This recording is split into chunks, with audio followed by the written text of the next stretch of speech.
we go. Welcome to Nothing to Say, the fans podcast. So much to get to: baseball, football, power rankings, move the chains, everything. Let's get to it. One of the first things that we have to, I'm not waiting. I'm not waiting anytime. We got too much to get to and not a lot of time. All right. So let's start with baseball. We normally talk about football as the primary topic of the day, and it still will take up the majority of the show, but we cannot and will not overlook the fact that Aaron Judge hit 62 home runs in an MLB season. And let's begin the debate, and the debate has already begun, but on our show, let's begin the debate on whether or not that is the home run record, because we all know that Barry Bonds has I don't want to put quotation marks around it, but I mean, he hit 73 home runs in the season, and a lot of people consider that the single season record. But now Judge hit 62, he passed Roger Maris, and now there's conversation about which one actually is the record. So Sam, I'll give you the floor on this one. You are a little more in tune to baseball than I am, so let me know your thoughts. Yeah, I mean, Bonds is the record holder. He hit 73 home runs in a season, right? You can't dispute it. Whichever way, however he got there, you can't really, you can't put it into the equation. I feel like, because the dude put the bat on a ball and hit it out of the park 73 times. So there's no way you can just erase that. I am in the camp of, I think Judge is that guy that the MLB should put forward as almost the record holder, because they don't really talk about Bonds. They didn't really talk about Bonds at all during this big run. It was just how many it would take for Judge to pass Ruth and Maris. So that's what I feel like they should really lean into, that of Judge is one of the greatest home run hitters of all time.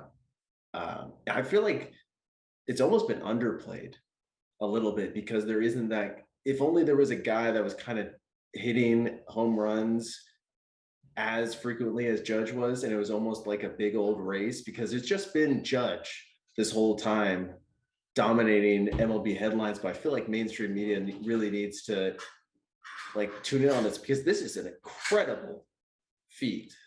Yeah, Bonds still holds the record. He did it in 2002, I want to say, either 2002, 2003. So it's only been 2 decades since this home, but I don't think anyone's going to get past 73, what Bonds did. And I really don't think anyone's going to get past Judge's 62 now, because when did Roger Maris do it? Put up 61 in 1960? Yeah, that record, I think, has stood for exactly 61 years, was what I heard. Right. There's no, as time has gone on, guys are aren't hitting as many home runs every single year, because pitching has been so dominant, with guys throwing faster and faster with more curve or more illegal substances on the ball. The balls have been played around with. Are they juiced? Are they not juiced? And for this to just come out of nowhere, where this guy isn't even locked up long-term, bets on himself, goes out, and now he's going to be demanding 300 plus million from any team. And a guy really who broke out in his rookie year, but hasn't really lit the world on fire. Yeah, he's played well, but he's had a couple of down years, maybe some injury riddled years for sure. But this year just came out of nowhere for Aaron Judge, and really can't be happier for a guy, because he doesn't do anything wrong, doesn't say anything wrong. I think he could like a great face to represent the game during all of this, and how he's really presented himself. But I guess a long-winded way of saying the MLB should present him as the guy. Yeah, I mean, to put it in context, the next closest guy is Kyle Schwarber, and he's 16 home runs away. It wasn't even like this wasn't even a race. And I'm not as big of a baseball fan as you are. I've tried my best over the past couple months to, one, be paying attention to this race and really keeping my ear to the ground on all of this. And this has been a huge conversation.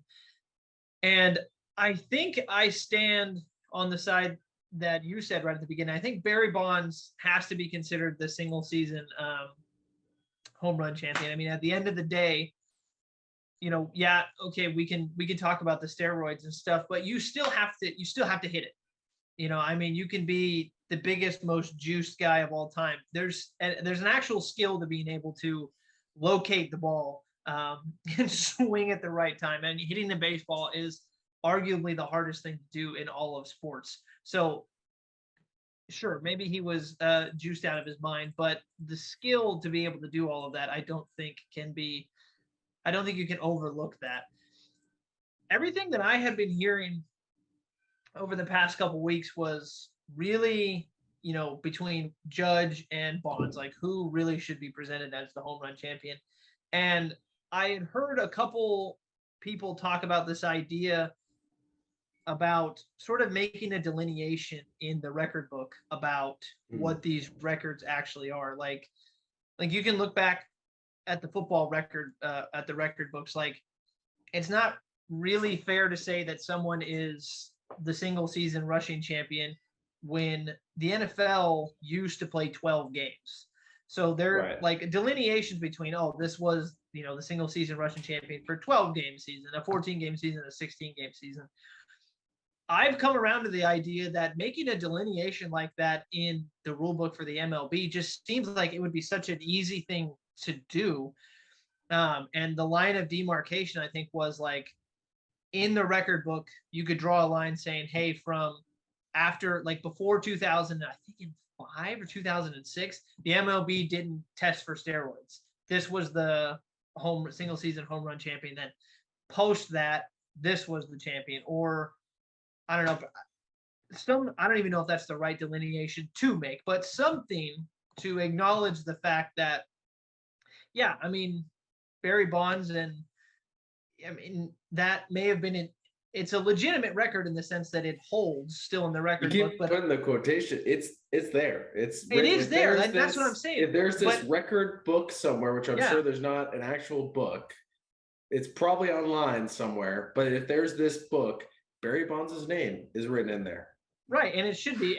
But this, I mean, me going like this with the quotation marks kind of indicates how weird of a conversation it might be, because how you look at it in terms of if it was cheating or if it wasn't, because they weren't testing for it. It wasn't allowed, but they weren't testing for it. Well, they weren't. It wasn't as strict. They were still testing for it. Guys still got popped, but it wasn't. And I think like 50% of the league was doing, like almost half the players were doing, like 40 to 50% were pretty even playing field. Yeah, so like it was a big amount. So I think you have to take into context what was happening at the time in the sport.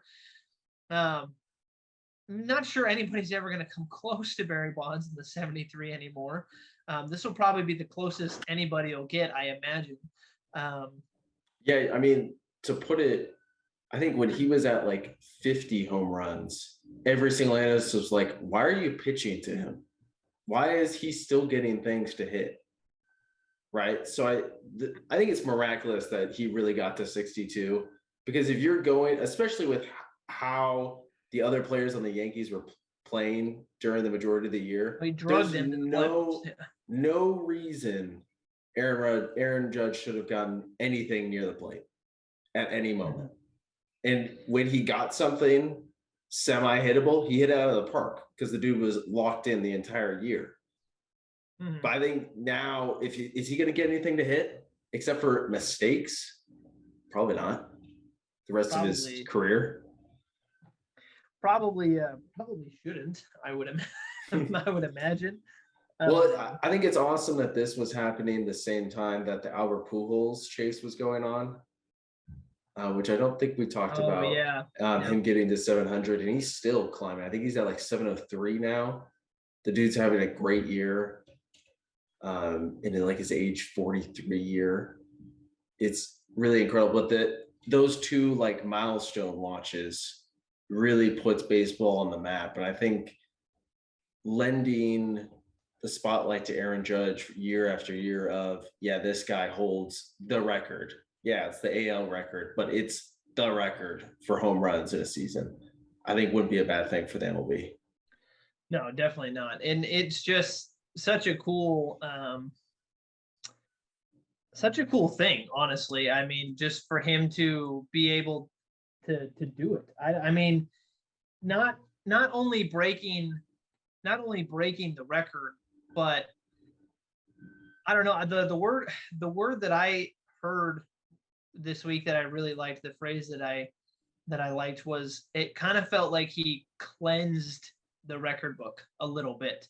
Mm. And so when I say like it was just cool that he was able to do it, one, yes, that he actually hit 62, but that he did it. We're all, at least at this point, like I'm not gonna say like he's clean, like he's clean, and he did it in an era that Yeah, he's got to be. pitchers, yeah, that pitchers are so dominant usually, and yeah, so just to have a player come through, and you know what, I actually feel like the MLB needed it a little bit with all of the stuff that's happened with, the lockout and the popularity of baseball going down, and I don't know. I think we didn't really talk a ton about the changes that are going to be made to the MLB with the pitch clock, the shift, and the bases and stuff.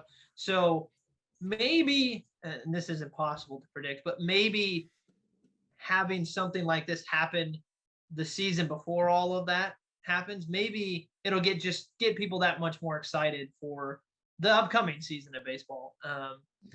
And because records are fun. I mean, that's why people love sports, and that's why people play sports, is to break records. And the home run is the most exciting part of baseball, right? And you had two of those guys, Judge in particular, who was driving. He was on ESPN every single day, even when he wasn't hitting home runs. When he was close, it was like that home run watch. We're looking for 61, 62, 60, and it's honestly, a lot of people aren't Yankee fans. A lot of people hate the Yankee fans, because of everything, all the payroll spent, all the success really that they've had. But it was kind of perfect that a New York Yankee was the one to break the AL home run record after Ruth, after Maris, right? It almost added a little bit, and it's the biggest market. So it's the biggest star in the biggest market. Kind of he's probably the face of the MLB right now. Him and Ohtani for sure. Yeah, but Ohtani, he can't even. I think people know who Ohtani is, but probably didn't watch a lot of what Ohtani was doing because the Angels were just bad. Yeah, he did have a historic season. I saw a stat about it yesterday. He's rewriting the record books. It's not even. It's if you want to make a delineation between eras, I think comparing Shohei Ohtani to literally anyone else in the MLB just isn't fair, because he should win MVP every single year. The dude, right? I feel like he's gonna get treated like LeBron in the sense that it's like he's clearly the best overall player, but we can't give it to him every season. I feel like it's the same. I feel like it's going to be the same thing, because I read the stat, and I think it was like top 5 in home runs and top 5 in like either ERA or strikeouts, something like that. And I think the stat was talking about how it had only been done like 5 times in MLB history, and the last time was like 1890 or something like that. Yeah. I did a double take on the stat, and it blew my mind. But yeah, he won't get it. And Judge is definitely going to get it. Judge deserves it for sure. I don't think first off, you can't give it to Shohei because the Angels stink, and if you're not giving it to someone that just broke the home run record, then how are we defining most valuable and really best? Like, what would someone have to do at that point? Break it again. I don't know. I don't even know. All right. Well, Aaron Judge, I know you're a frequent listener to the show. Nice job. Thanks, Aaron. Hey, great job. Great job, Aaron. Our alarms are going off right now. It's like it's our celebration. Exactly. So, all right, let's move our way towards football. We had said that we were going to do a power rankings, but we were waiting until about week 4 or week 5 to really get a gauge at where everybody was at. So we have hit that mark. We've made our power rankings. Sam has his, I have mine. First things first, we are going to read ESPN's, because the reason why we do this is to show you guys that our power rankings are way better anyway. So I'll start with ESPN's, and I'm going to start from 10 and move my way up towards 1. So we'll read ESPN's first. Sam will do his bottom 5. I'll do my bottom 5, and then we'll work our way up. So let's start at number 10 for ESPN. Then the Cincinnati Bengals at number 10. Number 9, they have the Baltimore Ravens. 8, they have the Tampa Bay Buccaneers. 7 is the Minnesota Vikings. They have the Vikings in their top 10. 6 is the Los Angeles Rams. 5 is Miami Dolphins. 4, Green Bay. 3 is Philly. 2 is Buffalo. And 1 is Kansas City. So those are your power rankings from ESPN. Now let's get to the correct ones. Sam, you go first. We'll go 10 through 6. The most correct. So at number 10, you gotta reward teams for what they've done so far this year. So I got the Giants in at number 10, a 3-1 team, big time surprise. Honestly, playing great under Brian Daboll with Saquon Barkley, probably the best running back in the league so far. Number 9, I have Baltimore. 8, the Bengals. 7, I have the Packers. And 6, I have the Jacksonville Jaguars. You put the Jacksonville Jaguars all the way up at 6. Yeah. Because it's correct. Wow. That is a surprise. When you didn't say the Jags at 10, I was like, okay, so the Jags didn't make it. They made it. I'm high on the Jags. Why are the Jags that much higher than the Giants? Because and I'm not saying I don't even have the Giants in my top 10. They would be like 12 or 11 for me, kind of like Minnesota. But why, if you're pointing to the record as maybe one of the reasons why they're there, Jacksonville's 2-2. So yeah, I think it comes down to opponents. The Giants certainly have had an easy first 4 weeks of the year and gotten the job done. I think they've gotten some big time surprises with beating Tennessee, beating Cleveland. So, I mean, you got to reward them for that. Jacksonville, I think, in the manner at which they were able to absolutely dominate the Chargers and Colts, who both of us had making the playoffs this year, I think you got to reward it. And then what did they do? They lost to the Commanders in week 1. Anything can happen in week 1. And they lost to Philly, who's going to be probably, I think, top 2 in both of our power rankings. So they were thrashing the Eagles at the beginning of that game too. Yeah, you know what? I wouldn't say they were thrashing. I think they capitalized on the opportunities that the Eagles gave them, because the Eagles started off awful and Jacksonville looked game really.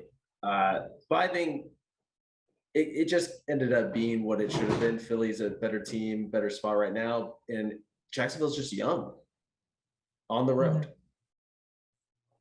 Yeah. All right. Well, I do not have the Giants in my top 10. And I think the reason why I didn't put them in my top 10 was for the reason why you pointed out, is they haven't had the toughest of schedules. They played the Panthers, the Bears, and then the Titans and Cowboys. So not a murderer's row of a schedule. At number 10 for me, I put Jacksonville at 10. I definitely think they deserve a spot in the top 10. Their schedule has been rough. And in terms of playing above expectation, I mean, if we're just comparing last season to this season, I mean, it's night and day. It is night and day between what they were.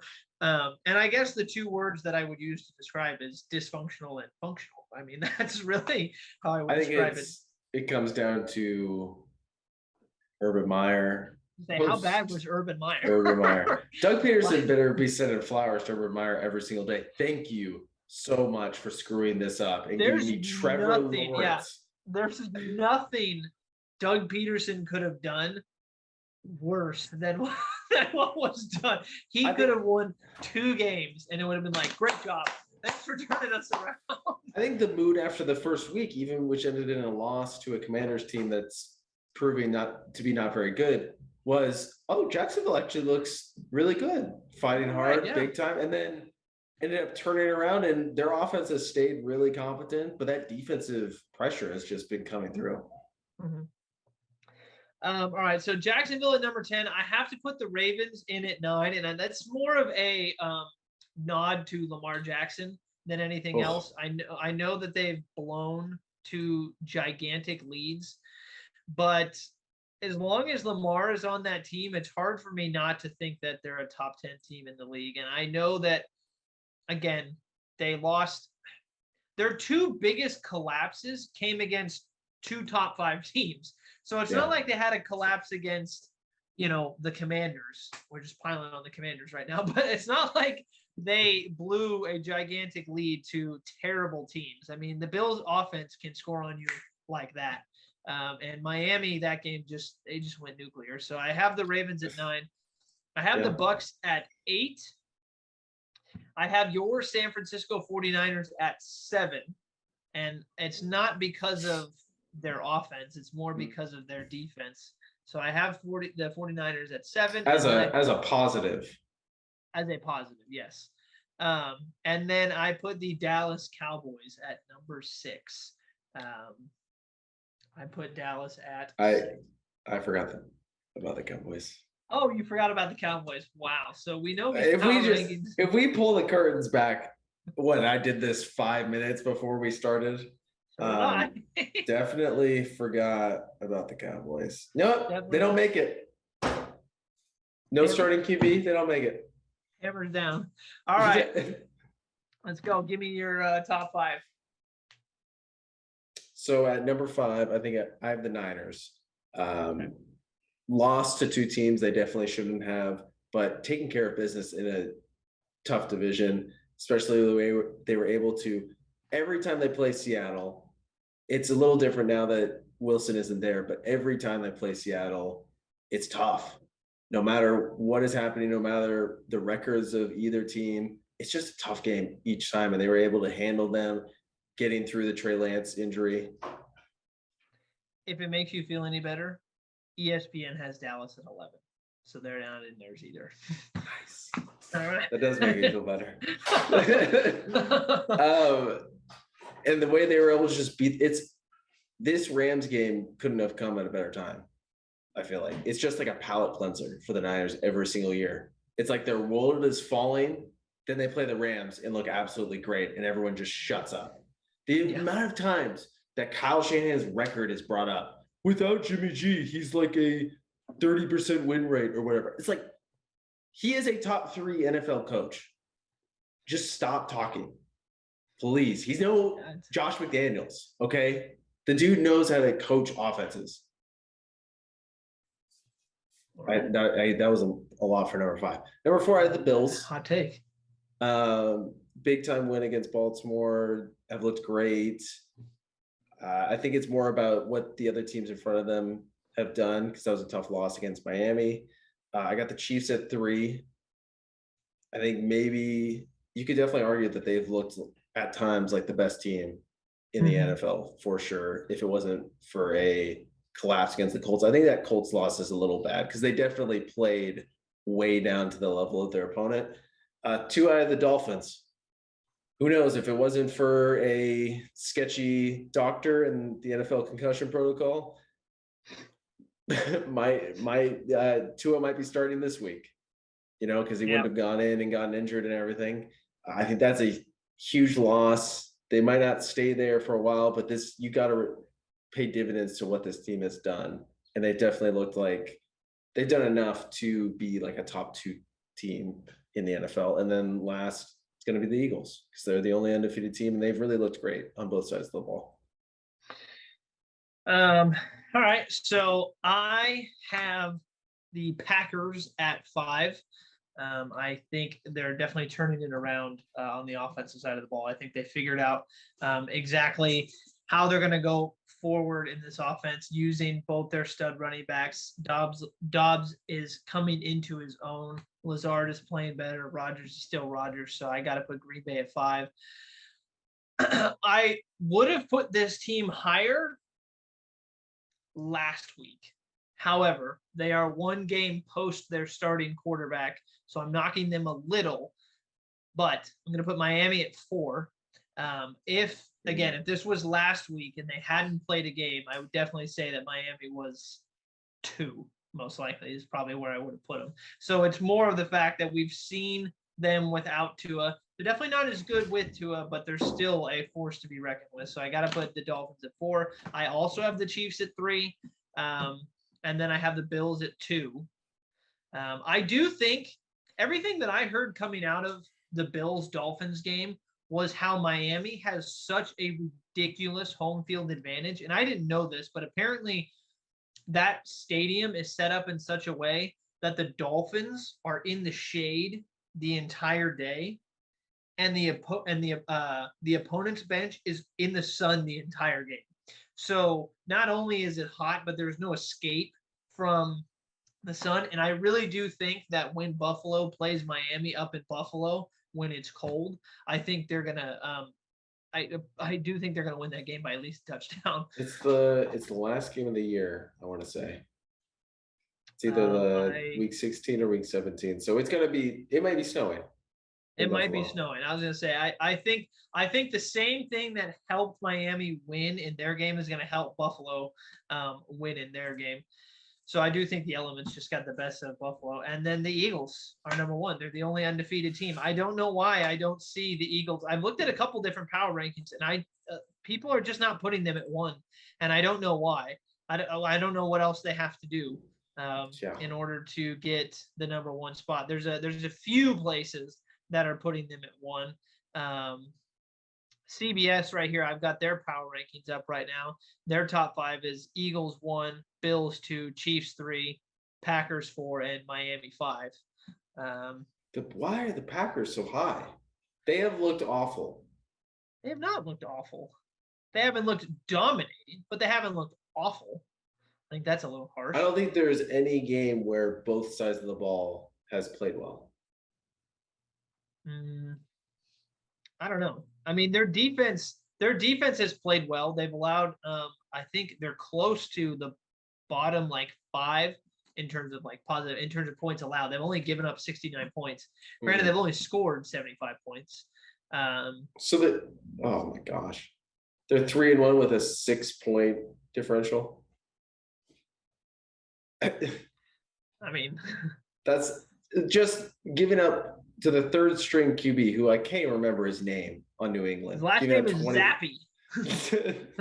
I don't know his first name, but Zappy. Zappy. To give it up 24 to Zappy is not a good showing. And then this offense has been sputtering. If they could go back right now, if they could veto the Devontae Adams trade somehow, I think they would do it in a heartbeat. I think Devontae would do it in a heartbeat at this point. Whoa. Hey. Hey, he's happy right where he is. All right. Well, those are our power rankings. I will read you mine from 10 to 1 real quick. Jags at 10, Ravens 9, Bucks 8, 49ers 7, Cowboys 6, Packers 5, Dolphins 4, Chiefs 3, Bills 2, Eagles 1. Yeah, and they're going to be right up in the middle of us here. I got Giants, Baltimore, Bengals, Packers, Jags, Niners, Bills, Chiefs, Dolphins, Eagles.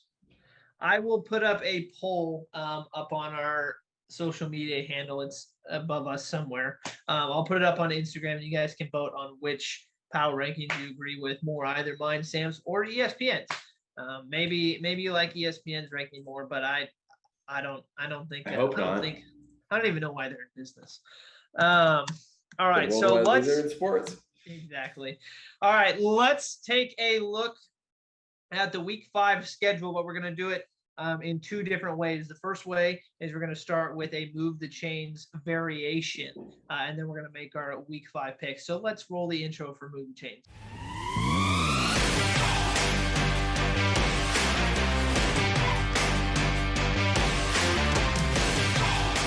So, move the chains. Normally, we react to the previous week. We didn't film last week. A lot of busy stuff happened for the both of us last week. Sam was working like 70 hours. I had a bunch of exams. We had to take a week off. So move the chains. We're actually going to preview week 5 with a couple things to look out for in these upcoming matchups. So I will start with mine since Sam kicked off our power rankings.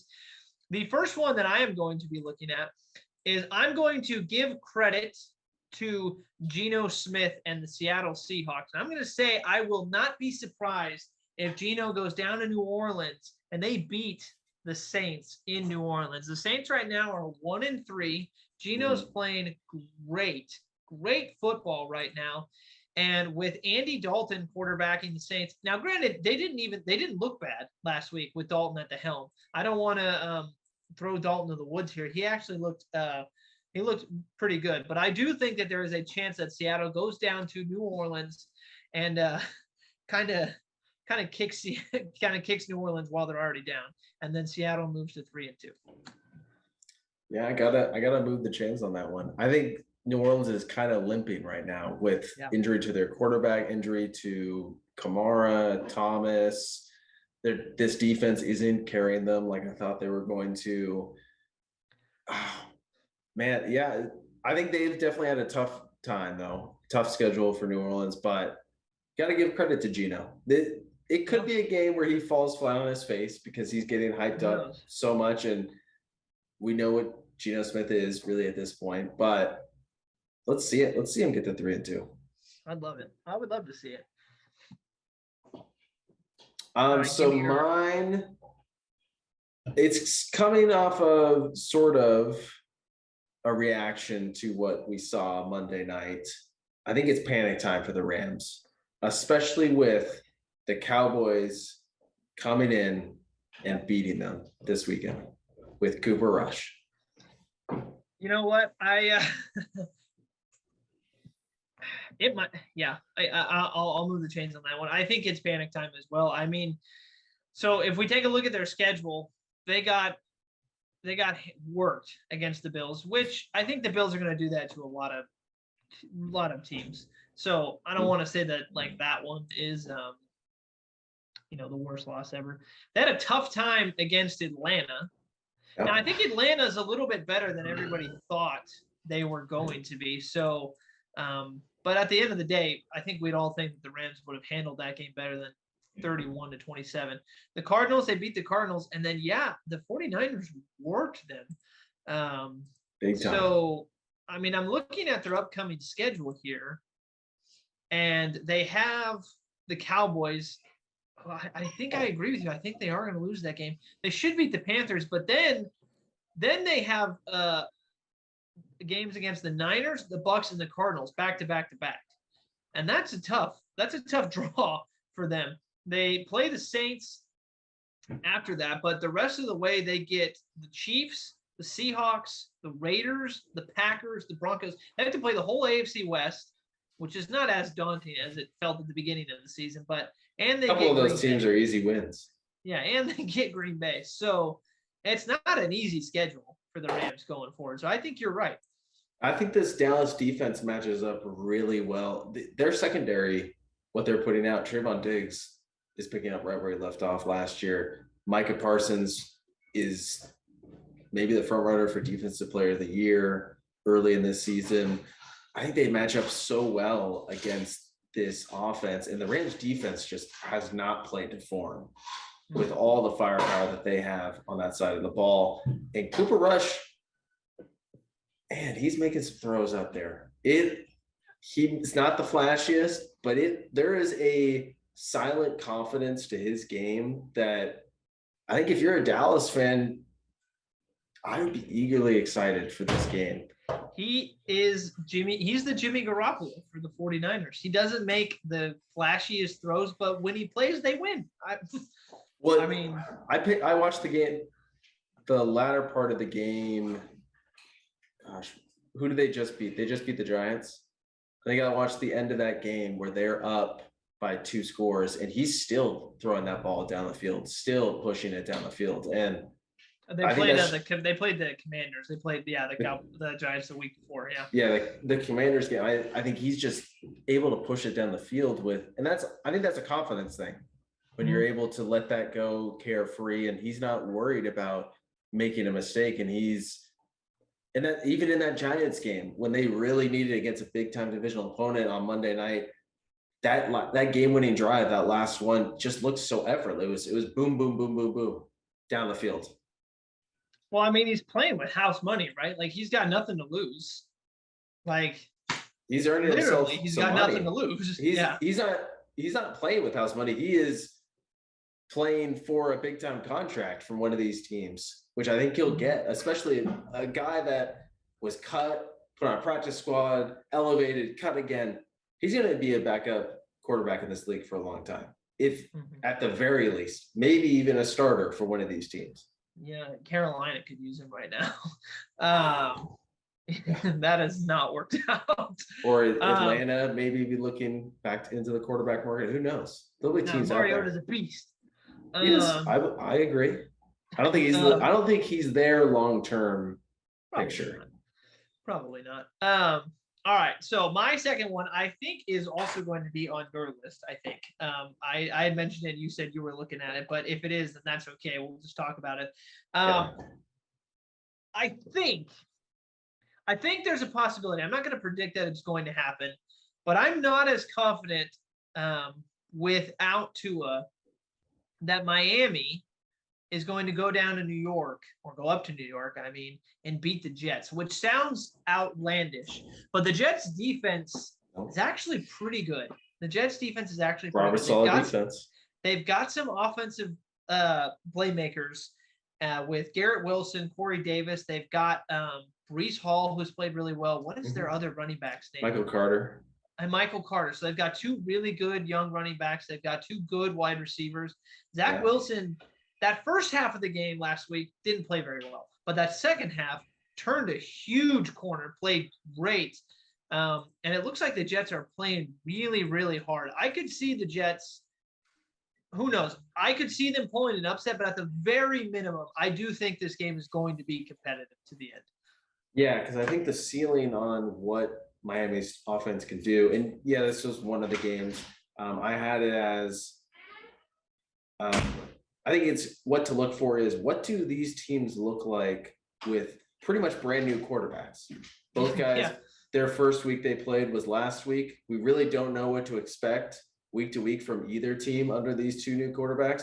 I think that's what this week is going to be. It's going to be very telling to see what we think of a Teddy Bridgewater-led Dolphins offense and a Zach Wilson-led Jets offense. I think that this game is going to encapsulate that really well. I move the chains on what you were saying. I think anytime you're taking out an MVP candidate, which it was a joke before, but I think Tua really played up to it before getting injured he was going to be in that MVP conversation if the Dolphins kept doing what they were doing.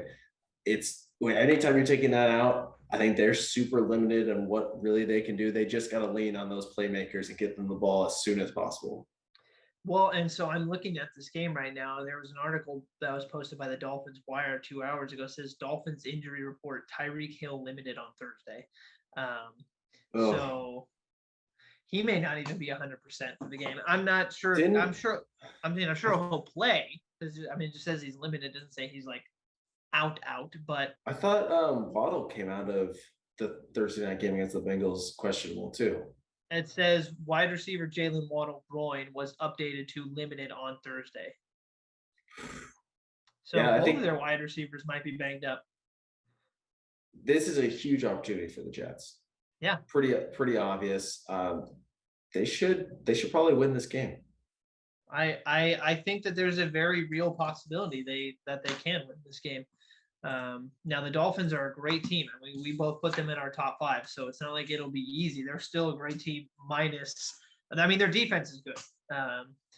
But I mean, we'll see. I mean, if it's one of those things where would you have to call that an upset if they win? Because if Tyreek is banged up, if Waddle's banged up, and they're playing with their backup quarterback, I don't think that's an upset if the Jets win. No. I think if you're looking at it from Miami's perspective, nothing's changed. You guys should still be looking to make the playoffs. Still should be looking for a playoff win when you get down there with how well this team was playing. You're down so many people. You can't be – if you were to take the starting QB and their two best wide receivers from every single team, I don't think you're choosing any team really to get a win that week, except for the Niners. Okay. All right. So my last move to change is gonna be on the guy whose drum I've been beating for literally since the very beginning, and that's Jalen Hurts. Lamar Jackson, a jersey. Lamar Jackson I think he had the lead going into last week's game against the Bills. I think that was very clear. But he's had the game that Jalen has not. He had 144 yards, 1 touchdown, 2 interceptions. I know he ran for 73 yards. Lamar Jackson is an amazing, amazing player. He might be the best overall player in the NFL, maybe. Yeah. If we could be talking about Micah Parsons, though, in that as well. But Jalen Hurts has not had that game. Jalen Hurts last week against the granted, he didn't light up Jacksonville. He didn't light up Jacksonville. Now, the conditions weren't great. He did throw 1 interception. He ran for another touchdown. But I think Jalen Hurts this week against Arizona is going to push himself forward as the front runner for the MVP. I have been more, and my prediction at the beginning of the season also, yes, I believed in him, but it also came from a place like I just really wanted him to play well. With everything that happened to him in college and then him sort of getting thrown in there, a season or 2 ago, and just it felt like everybody was like, yeah, we're going to put Jalen in and we're going to wait for our next quarterback. I was so happy when at the beginning of this season, he was like, whoa, wait a minute. Hang on, Philly. Let me show you what I can do. Yeah. And he has played so well. And I think after this week, I think Jalen Hurts is going to move. They're playing the Cardinals, and they don't have an amazing defense.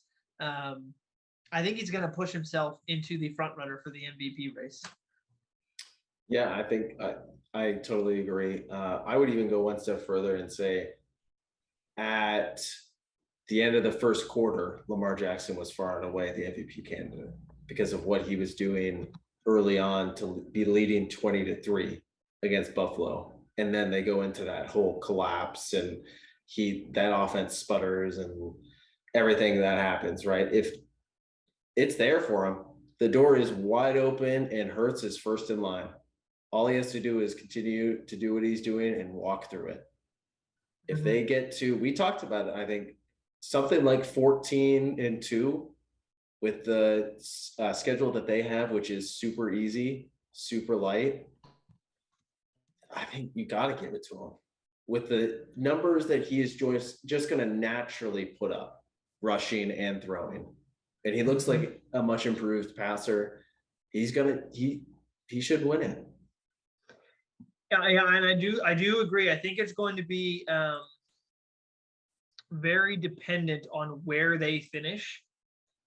Because if they do end up getting the number 1 seed in the NFC, obviously sometimes the MVP awards can be narrative awards. And I think everybody thought that the Eagles were going to be good this season.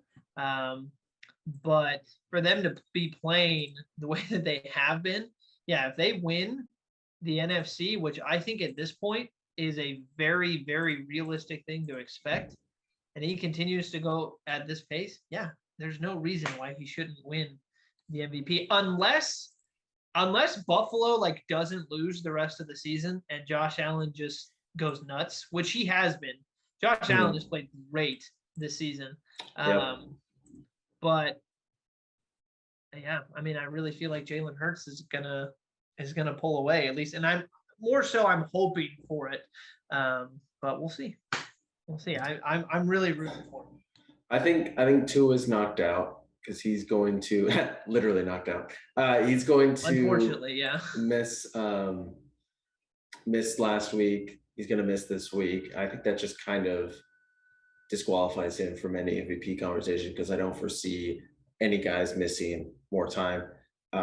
Lamar, I think, is going to put up more impressive numbers than what Jalen's doing. I don't I don't for one second think that that's going to be the norm of what we saw last week. I think it's going to be closer to that revenge tour that he was putting on in the first 3 games.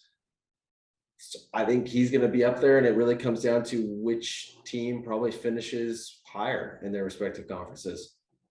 Mm-hmm. Which at this point just feels like it's going to be Philly. Yeah, it's an easier road for sure. So, yeah, go Jalen Hurts. Woo woo. All right, what's your third one? So my third one is I wrote Baltimore v. Ravens. Baltimore v. Cincinnati this week on Sunday night. I think the winner of this game, flat out, is going to win the division. Probably. I mean, I still am going to favor, at least right now, even if they lose, I think I will still favor Baltimore. At 3 straight losses. Point in time. Right. But I mean, I get what you're saying. Both teams have underperformed. I mean, I think. So I understand where you're coming from in the sense that, they both underperformed. I think they're both 2-2. Mm-hmm. So whoever wins this is going to have the foothold for the rest of the season.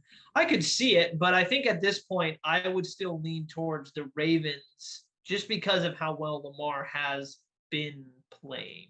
But no, I do think that that's definitely not an outlandish thing to think.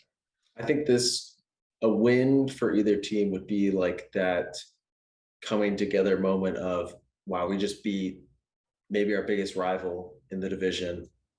This, like the current iteration of this division, I think these two teams are at the top and going to be battling for a spot. So to get this win, I think just you let everything else go. If Cincy wins, you let go of the loss to the Steelers and who was the other bad loss that they had? Which one? The Bengals? Yeah. They lost the Steelers and in week 2. Who did they lose to? I think they lost to the Cowboys. The Cowboys with Cooper Rush. Yeah. If you get a win against Baltimore, all that is, who cares at this point? Now you're just moving on. You're above 500 for the first time all year. I think this is that launching off point for Cincinnati if they get to the win. And Baltimore, same thing. Yeah, we blew a lead against Miami. Yeah, we blew a lead against Buffalo, but we got this win against Cincinnati. So now we're up at it. Like, they have played so well without getting that result. If they were to now get that result, it's like, no, we're one of the best teams in the NFL. And we've been playing like it, just the ball hasn't fallen our way. Right. Well, I mean, I definitely think it's I don't think that's an outlandish thing to think by any means. So that is the Sunday night game. And then that'll launch us into the Monday night game. So let's actually take a look at these games real quick. And let's make our picks. We obviously didn't pick for week 4. So we're behind in that regard, but we're going to move past and go on to week 5. So tonight's game, which by the time that this episode releases, which will be Friday. It'll be Friday. This game will already have been played, but as of right now, it's going to be on in 2.5 hours. So Broncos, Colts, who you got? Man, both these teams suck. I'm going to take Broncos. I think the loss of Jonathan Taylor, that swings it for me. If Taylor was playing, I feel much better about the Colts because the Broncos offense has looked awful. I think they're 31st in the league. So I'm going to give respect to that Broncos defense and how they've been playing, and I'm going to give it to them. I agree. I'm going to take the Broncos, and mainly because they're at home. I do think Denver is not the easiest place in the world to go play. So I'll take the Broncos at home against the Colts. The next one we'll go to is a 6 a.m. game, 6:30 a.m. game. In London? In London for the Packers and the Giants. I will take the Packers on the road. By the way, this is, I think, the first time a London game has been played where both teams have a winning record. I think that was the stat that I heard. So got to hand it to the Giants for having a winning record so far. Right, absolutely. I give it to the Packers. Yeah, I've said that they've not played up to standards, but they should win this game. No Yeah, doubt. they have not, but that's fair. So, all right. Now we got Jared Goff versus Zappy of the Patriots. The Lions. I gotta figure out his first name. Let me look at it real quick. Bailey Zappy, right? Bailey Zappy of the Patriots. Right. Oh, the household Lions, name. right? Household name. Lions, Patriots. Now it is in Foxborough. If that changes anything for you. Give me Detroit. I think this offense under Jared Goff has been playing so well. It's going to be tough in New England. Hopefully St. Brown comes back. I know Swift is out this weekend, which is a big loss, but this offensive line has been playing incredible for Detroit. I think it's one of the probably top 3 performing offensive lines. Now they're probably going to go out and give up 10 sacks to New England, just how it works. But I like Detroit. Now, Bailey Zappi actually played fairly well coming in that game, but I'm going to pick the Lions with my heart, not my head. One of these games has to fall. This cannot be like last season where they were in all of these games and they lose. Like their offense is insane with how many points they put up. If their defense could make a stop, they would have a winning record. So yeah, go Lions. Chargers, Browns. Browns are at home. Give me the Chargers. Yeah, as much as I don't want to, this is a tough draw for as a Raiders this week because I feel like both other AFC, because the Raiders play the Chiefs. I feel like the other 2 AFC West teams kind of have pretty easy wins for their teams. So I'm going to take the Chargers as well with that. So let's go to the Jaguars and the Texans. I'll take the Jags at home. Yeah, Jags have been the class of the AFC South. I think they get it done against Houston. Did they win that division? Yeah, I think they will. Tennessee's coming around to form, like coming around. They've looked better over the past couple weeks, but yeah. So Jacksonville win that division? Yeah, they should. I think they pose such a big problem to the rest of the teams in that division. They should take care of business. Their defense, I was looking at it, has only allowed 67 points this season, which in the AFC right now is the second best. So those Jags. Falcons, Buccaneers. I'm going to take the Bucks. Bucks are at home. Yep. Yeah, I'll take the Bucks. All right, not a lot of disparity this week. Bills, Steelers. I think the Steelers are a 14-point underdog. I think that was the last line that I heard. That's too much. I think that's too much. Their offense is going to look better with Kenny. I think so. Not going to be enough to beat the Bills, though. No, I'll take the Bills, but I'd take the Steelers plus 14. Yeah. Would you take the Jets over Miami? We just talked about it. This could be a Zach Wilson throws 4 picks game, and Miami absolutely wins it, or Zach Wilson plays like the second half of last week. I'll take the Jets. I am too. I'm gonna do it. Yeah, I'm gonna do it. Especially if Waddle and Tyreek are even limited. Yeah, that is a big storyline going into that game. Vikings, Bears. Vikings are at home. I'm going to take the purple guys. Yeah, I'll take the Vikings. All right. I don't find that game all that interesting. Titans, Commanders. Titans are on the road. Ooh. Give me the Titans.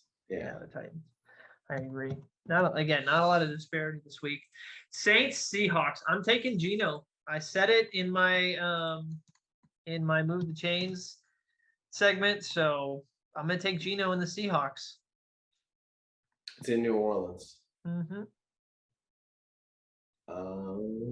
Superdome's never easy. I'm gonna take New Orleans, even though I think in Move the Chains I said that Gino is gonna play well. Hey, he can still play well and they can lose. 49ers, Panthers. Easy dub. All right. We already know which way we're going with that one. I'm going to take Jimmy G as well. Okay, so now we got the Eagles and the Cardinals. I'm going to take the Eagles on the road. Yeah, I think the Eagles win. Like you said, Cardinals defense has been bad. That side of the ball is definitely laying down. And the Cardinals offense, apart from playing well against the Raiders defense, they just struggled so mightily. Yeah. Another team that has struggled mightily is the Rams. We were talking about the Cowboys and the Rams in this game. Who you got in that game? I'm taking the Cowboys. I am too. Cooper Rush. Bengals, Ravens. Ravens are at home in this game. I'm going to take the Ravens in this game. Here's the thing, too. The Ravens secondary is terrible. Or at least has been playing terrible. So there's an opportunity here for Joe Burrow, I think, to throw for like 1,000 yards. Mm-hmm. But the atmosphere is going to play a big role in this, I think, in my mind. So I'm going to take the Ravens as well. And then I always pick the Raiders regardless of who they're playing. So I'm picking the Raiders. I'm 100% sure you're not. No, I think the Chiefs are in the Arrowhead. Yes, it's in Arrowhead. Yeah, give me the Chiefs. So now we're at 2 games. Definitely the least that we've had. I don't think we need to go to 5. I don't think there's any clear-cut games. Really? Yeah. So the only games it's just Saints and the Saints, whatever they're playing. Yeah, the Saints and the Seahawks. That is the only game other than obviously the Chiefs and the Raiders. Those are the only games that we differ on, which again isn't the norm for us, but I don't feel like there's a ton of disparity in this week to make obvious flips. So if there's one that either one of us are feeling good about, then we can do that. The only one that I think I would consider would be the Patriots and the Lions. Mm-hmm. Is Max still out? He's out for a while, right? So it's gonna be Zappy. Oh yeah, we just talked about. It's gonna be Zappy. Yeah. I could maybe see the Browns pulling an upset on the Chargers. I don't think that's realistic, but it's a possibility. If you don't feel confident on any, then I will flip on the Patriots-Lions one. How do you feel about the Jets? I want to stick with it just because I said it in the segment. So, I mean, I couldn't see the Dolphins doing it. They're a top team in the league, so it's not far-fetched to say they're going to win. Yeah, it's probably the safer flip. Who did the Jets just beat? The Jets, I have their schedule right here. They just beat the Steelers. They also beat the Browns. They lost to the Bengals, and they lost to the Ravens. Beat the Steelers last week. Okay, I guess I'll stay there. Yeah, it's up to you, man. All right, I will flip on the Patriots then. Okay. And just to give us some disparity, I will flip on the Patriots. I'm rooting for the Lions, though. I will say that. All right, so the only ones we're different on are the Patriots, Lions, Seahawks, Saints, Raiders, Chiefs. All right, 3 games. Our picks will be up in the middle of the screen right here. I think I'm still ahead. You are. Picks. Yeah, I think by 1 week. No, you definitely are. It's 2-1. I won the last week. I did win pretty handily. I think because we differed. We differed on 5 games, and I won every single game. Mm-hmm. So our percentages are a little closer, but you're above 50, and I think I'm still below. It'll be in the corner of this. Yeah, it'll be up here. It'll be up here somewhere. So, all right. Well, that'll do it for us on Nothing to Say to Fans podcast. We really do appreciate you guys sticking around to the end of the show. Have a wonderful week. We will see you all next week. We just got through, like I said, Sam just got through a mind-blowingly long work week. He is still in it. Still in it. I had 5 exams in like 14 days. So it was just study, one exam after another. So, and I had a project that I had to do. So I have some time now. Pretty sure your professors got together and were like, "Oh, you also have Mr. Russell in your class? Let's put them all this week. All the midterms this week." It was hilarious talking to all of the other students in the classes because we all relatively have similar schedules. But I have class Monday, Wednesday, Friday. So it was Monday, Wednesday, Friday, Monday, Wednesday for the exams. So every school day consecutive in a row. And then that last Wednesday was turning in part 1 of a project. So it was good times. We escaped with relatively good grades though. I think, yeah, I felt good about all of the exams, and I scored well on all of the exams. So it sucked, but did well. So, nice. All right. Well, we will see you all next week. I hope your guys' teams win, unless they're the Chiefs, and we will see you all next week. See ya. Toodles.